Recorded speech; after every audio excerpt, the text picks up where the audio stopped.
Уште еднаш велам добар ден, како што и напоменав во централниот дневник, Горан Ѓорѓиевски, мој гости на темата е инфлацијата. Ѓорѓиевски, ти благодарам што ја прифати мојата покана. Благодарам за поканата.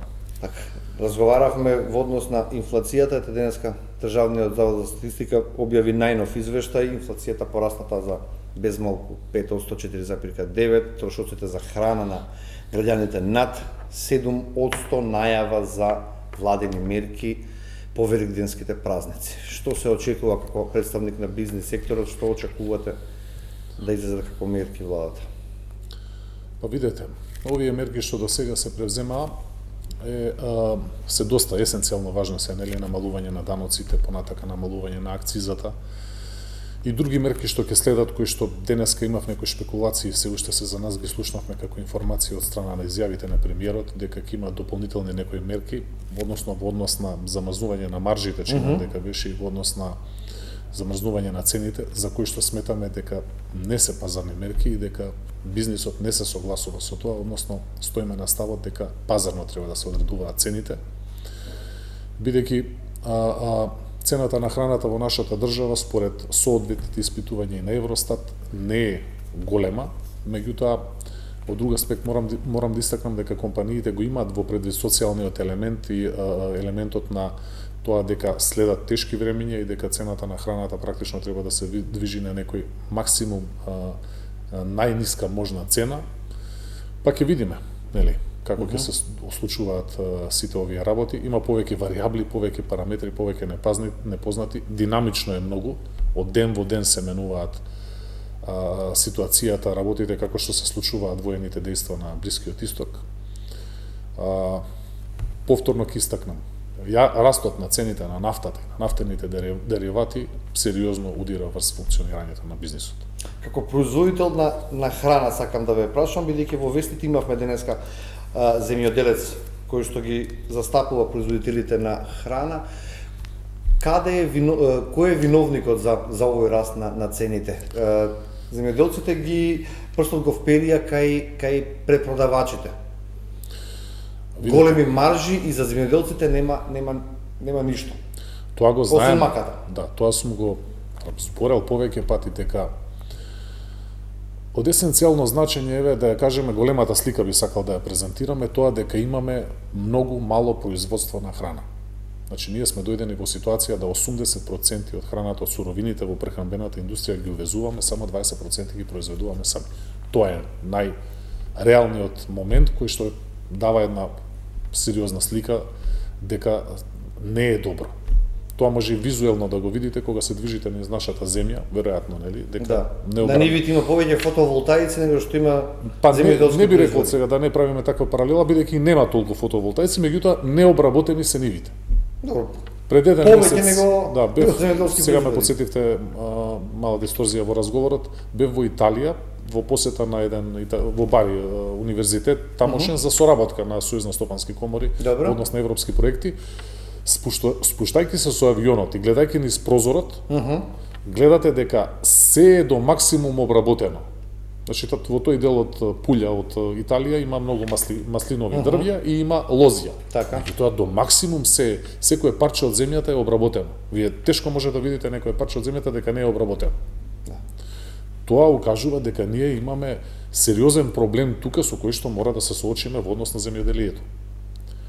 Го поддржувам ова што ви кажува земјоделецот дека оној моментум на производство на земјоделците на самото место и од таа производна цена на нивата додека дојде тој производ до пазарот тука и кванташки, имаме енормен раст на цената.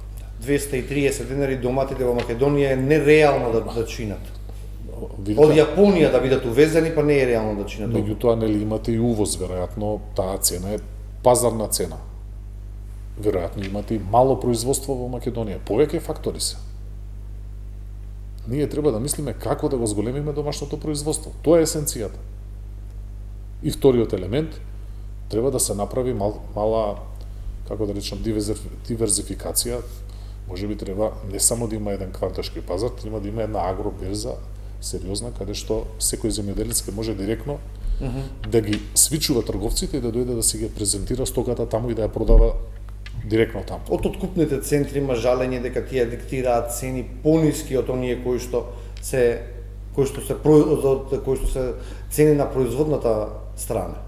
И тука паѓа интересот на земјоделците да работат, бидејќи ако се искреира соодветна стратегија каде што точно ќе се позиционираат и дадените цени, каде што ќе се дефинираат количини, значи во дадената стратегија, меѓутоа таа да биде апликативна, значи спроведена и справедлива и да биде спроведена, мора да се дојде и секаде е нормално, како и во целиот свет, да има интерес и да има профитабилност на земјоделците да ја одгледуваат земјата.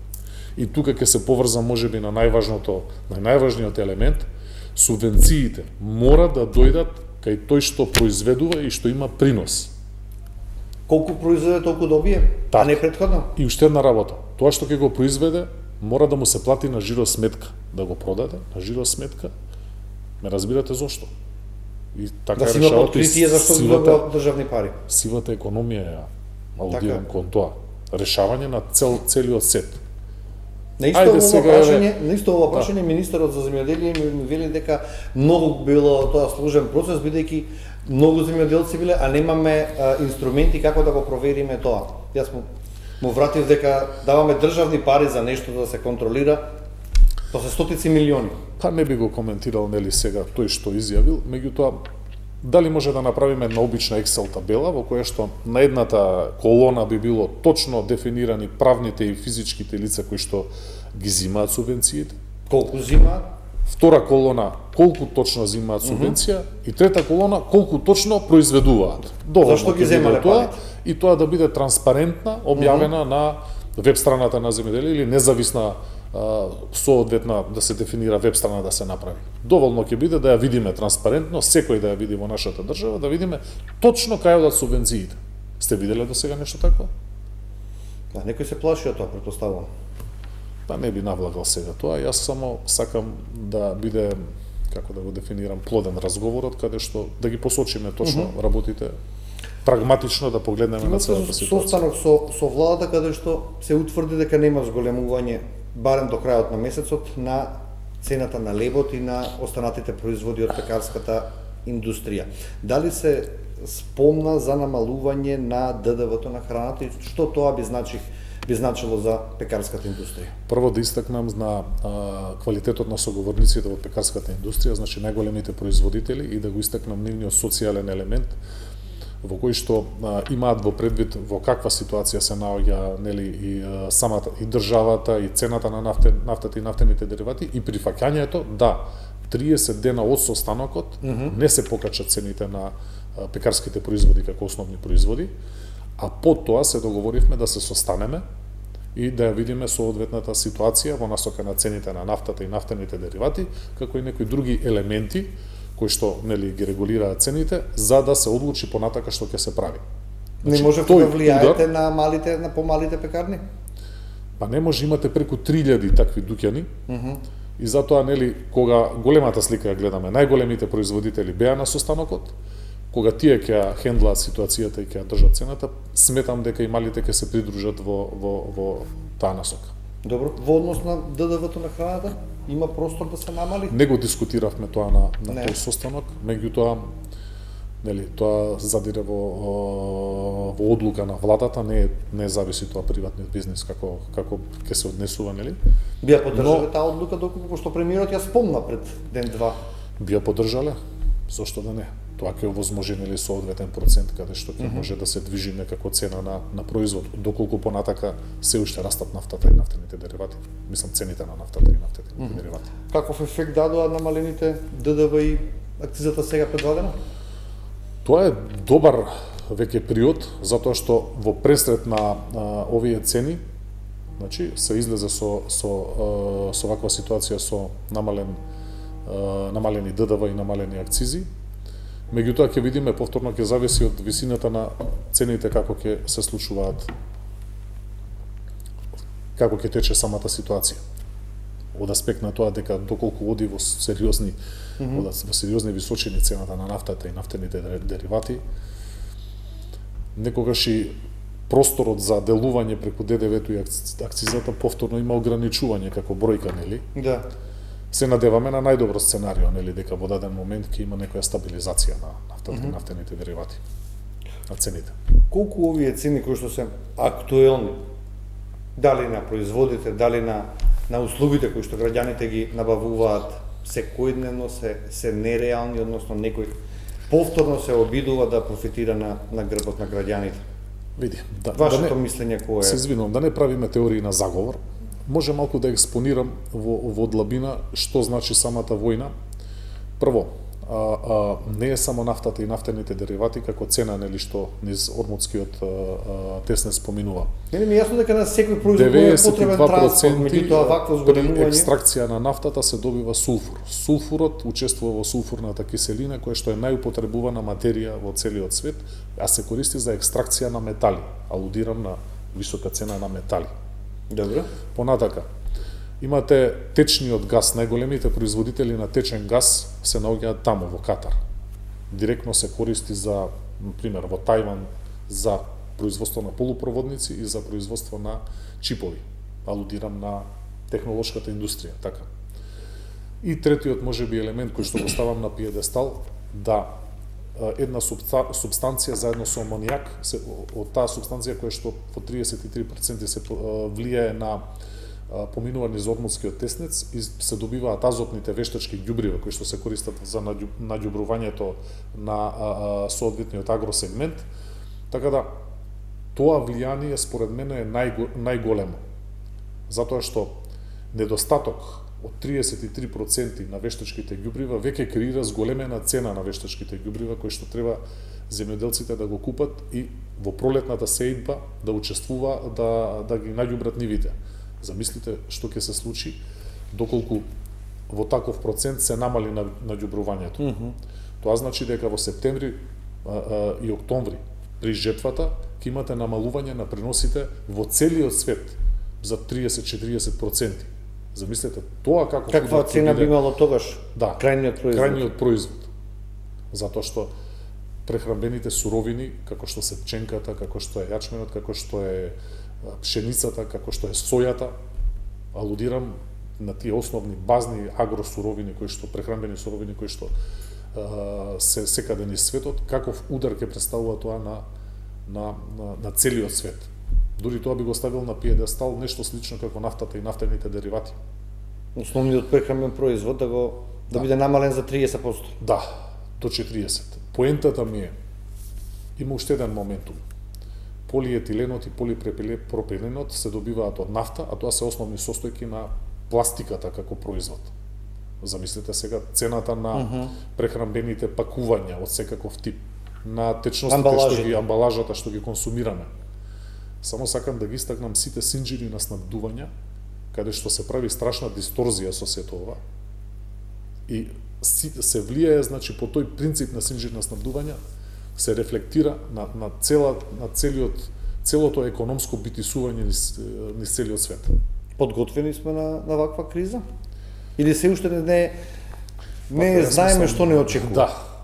Значи, ова вториот елемент што го спомнате, јас мислам дека се уште не можеме да ја предвидиме длабината на кризата, доколку се оди понатака и понатака. Ова како што го кажавте, звучи пандемијата и енергетската криза звучат многу полесно него ова што допрва доаѓа. Без да правиме паника сега, така? Не би сакал да креирам нели паника, меѓутоа јас тоа во еден момент го дефинирав како некоја перфектна бура која што би се случила потенцијално во октомври месец, септември-октомври. Меѓутоа повторно ќе речам, се надевам дека војната и оптимисту дека ќе заврши релативно брзо. Да видиме вечер што ќе се случи по ултиматумот на Трамп, тоа е најбитно сега во овој момент. Дали ќе нападне или ќе даде некој друг рок? Чувствувате ситуацијата како се менува од ден во ден. Не сме имале толку динамични случувања. И чувствителни се берзите на секоја негова изјава. Кои што на дневна база се менуваат варијаблите за да вие реагирате. Тоа е страшен притисок на секого. Никогаш во историјата нели на човештвото мислам немало таква брзина на промени на варијаблите за да и вие практично се наоѓате во некоја лимбо ситуација, многу тешко можете да одговорите на сето тоа. На оваа тема разговарав со неколку економисти, професори и тие велат дека од оваа глобална криза последиците ќе бидат долгорочни. Што ова ќе значи за стопанството? Долгорочни последици. Со какви потези ќе настапи? Апропо ова све што го спомнате, затоа ви скоментирав дека перфектната бура би требало, нели, во максимум негативна варијанта да се случи таму во септември во октомври. Тогаш да биде најсилниот удар според вас? Веројатно, да. Посебно поврзано со жетвата која што ќе ги намали приносите и тогаш ќе се спојат, затоа велам перфектна бура. Најнегативните варијабли тогаш се спојуваат. Но не и се. Апропо тоа што го искоментиравте, јас сметам дека бизнисот сега наместо да оди во некоја развојна компонента, да штеди. Сега ќе мора да се свичува во насока на штедење, во насока на внатрешни анализи, во насока на намалување на човечки ресурси, во насока на намалување на користење на енергија, нафта, нафтени деривати. Значи сега одиме во една чаура каде што бизнисот ќе мора да се заштити од овие негативни влијанија каде што одат, па во некои подобри времења да се размислува за некоја развојна компонента. Ако маржите и цените се некаква заштитна компонента за граѓаните или антикризна мерка, што ќе биде за стопанството? Што ќе барате тогаш вие од државата помош? Или нема да барате? Можам да детектирам дека уште од сега ќе треба да имаме пристап до финансии квалитетен. Значи, тоа ќе затоа што се сензибилира, се чувствува и комуникацијата која што имам со бизнисот, во даден момент ќе има притисок, прешер на ликвидноста. Тоа значи дека ќе треба да се има соодветен пристап до финансии, нели? Тука можеме да го разглобуваме тоа, ме разбирате дека има, нели, средства за ликвидност, понатака можеби кредитни линии кои што ќе бидат повторно со ниски каматни ставки, и други некои банкарски можности кои што ќе им помогнат на фирмите да се закрилат и да го поминат овој тежок период на максимум позитивен начин. Помина неколку месеци, односно повеќе од 6 месеци, како ги добивте како стопанство парите од унгарскиот кредит. Тие имаа за цел, не вие, односно целото стопанство, нели, за подобрување на производството на производствената компонента. Ефектите кога ги очекувате? Вака, јас сметам, односно Сојузот на стопански комори, дека унгарскиот кредит беше позитивен исчекор напред. И тој беше со поволни беше со каматни каматни стапки. Меѓутоа, се случија неколку работи кои што сметам дека можеа на подобар начин да бидат надминати. Дели добро ќе беше Македонија во суштина да има силна македонска развојна банка, каде што директно од таа банка ќе доаѓаше не преку комерцијалните, него од таа банка директно до бизнисот ќе дојдоа финансиите со такви каматни стапки и со тие рокови на отплата како што беше, затоа што сега, нели, се случи ситуација да повторно во комерцијалните ви анализираат, ви пресметуваат потенцијален ризик, па ви велат наместо 15 години, доволно вие на 10 години, на 7 и свекате и каматната стапка да се регулира. А вториот елемент, сметам дека тие финансии требаше да бидат за микро, малите и средните компании, а не и за големите. Тоа го коментиравме во дадена ситуација, затоа што микро, малите и средните компании се бекбоун на македонската економија, 97-98% се креираат 70 до 80% од бруто домашниот производ. И ако сакаме да дојдеме во иднина до оној буст и раст од 5-6% економски раст, таму треба стимулација да има. Јас се надевам во иднина, нели, дека повторно ќе има вакви финансии кои што ќе дојдат на ваков или сличен начин и кои што ќе дојдат до бизнисот, меѓутоа на начин во кој што ќе има соодветни корекции, ќе биде како што бизнисот изискува. Затоа што тоа ќе значи развој и раст на компаниите, односно и на самата држава преку растот на бруто домашниот производ. Сигурен сум дека македонските микро, мали и средни компании можат да испорачаат многу посилен раст. Во текот на вчерашниот ден разговарав со еден од најискусните даночни експерти, Славко Лазовски, кој што е дел од секоја даночна реформа во државата, и тој неговиот став е дека со ваква даночна политика не можеме да имаме раст поголем од 5%. Или дека треба да имаме многу повеќе даноци, многу повеќе подобро искористување на државните пари за доколку сакаме да имаме раст повисок од 5%, што од друга страна приватниот сектор може да направи да се направи таков раст на бруто домашниот производ. Па видете, се слагам со делот господинот Негоч што цитирал. Повторно ќе речам, ние сега имаме една специфична ситуација каде што не е тајна нели дека 50 до 100.000 луѓе се вработени во администрацијата, а со соодветни релевантни извештаи од Европска унија и Светска банка се обзнанува и се кажува дека буквално имаат во текот на месецот да пополнат еден А4 лист формат на хартија за цел месец. Тоа работат и практично се во администрацијата и представуваат силен товар на државата. Воедно имате побарувачка за работна сила 100.000 има невработени, 15 и секој ден има 91.000 се невработени точно, 15.000 има побарувачка, што е фрапантно само по себе. Од една страна имате 91.000 пријавени невработени во агенција за вработување, а секој ден 15.000 слободни слободни работни 15 места. слободни работни места, што според нас таму треба да се испита длабоко што се проблемите и да се расчистат некои сериозни прашања. Вториот елемент, нели, на пример, исплатата на социјална помош. 5.000 има работно неспособни со лекарско уверение, мислам дека со 40 или 50.000 зимаат социјална помош. Ние како општество мора да се потрудиме и мајндсетот да го смениме, бидејќи сметам нели дека се движиме не кон комунизам, него одиме кон либерален хуман капитализам, каде што секој мора да работи, да си ја заработи платата каде било каде. Алудирам на тоа дека нели можеби треба да се конечно да се дојде во ситуација да се префрлат од администрацијата овие луѓе кои што се потребни во приватниот бизнис.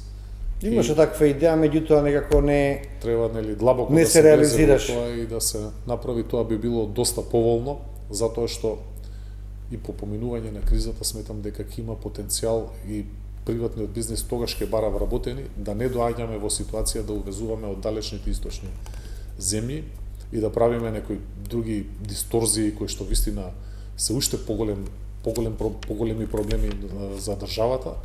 Мудро би било да се изнајде некоја стратегија, некој начин за да овие се префрлат во приватниот бизнис, со што државата ќе си го олесни товарот, бидејќи, како што знаете, најголемиот дел од буџетот оди за социјални трансфери, за плати, пензии, да, социјални трансфери.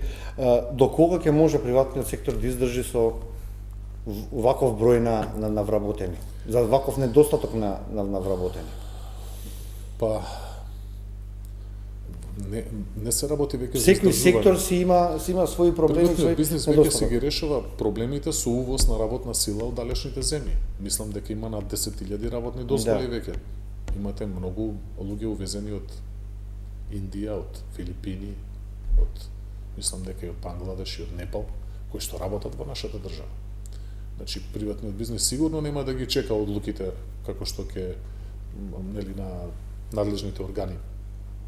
Тие сега во моментов си решаваат и мораат да работат и да функционираат. Јасно. Меѓутоа, вистина тажно и несоодветно би било наместо овие кои што Да носите од странство луѓе кога ги имаме дома, да се зголемува таа заедница од 10.000 да дојде до 50.000 од далечните земји, само за овие да останат и ништо да не работат во администрација, што е вистина губитнички поразително. ја менуваат сликата на оние вистински вработени кои што се работници вредни во администрацијата. Заедничка платформа за обединување на бизнисот, Сојуз на стопански комори, Стопанската комора и Комората на Северозападна Македонија во фокусот јавни набавки, јавно-приватно партнерство, економска дипломатија, финансиска дисциплина. Како ќе настапувате заедно сега? Што е планот? Имаше објавено азевски една колумна, па може да видам дека сте Со моето доаѓање како претседател на Сојуз на стопански комори, јас ги редефинирам односите кои што ги имаше Сојуз на стопански комори со Стопанската комора и со Северозападната комора во насока на соработка, конструктивност, развој на меѓусебните односи и заедништво во артикулирање на нашите барања кон надлежните органи, како и квалитетно артикулирање на, затоа што кога сме трите комори заедно, нормално дека специфичната тежина на работите кои што ќе ги презентираме се на многу поголемо, имаме поголема специфична тежина отколку да самостојно да настапуваме.